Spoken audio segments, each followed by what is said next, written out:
कोमातून वाचली पण कायमचं अपंगत्व आलं।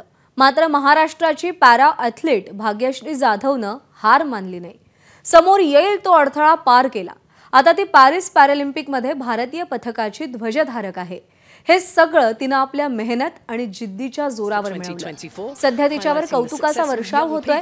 भाग्यश्री नांदेड जिल्ह्यातील मुखेड तालुक्यातल्या होनवडस गावची आहे। भाग्यश्रीच्या गावासाठी दुष्काळ नवीन नाहीये।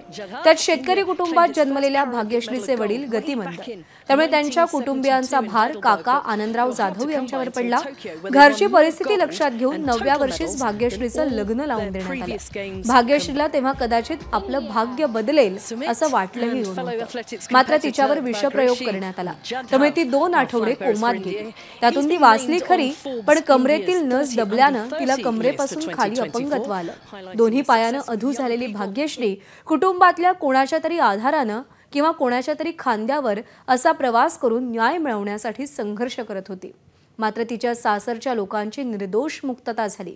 आजही पोटगी मिळवण्यासाठी तिचा लढा सुरूच आहे। एबीपी माझा, उघडा डोळे बघा नीट।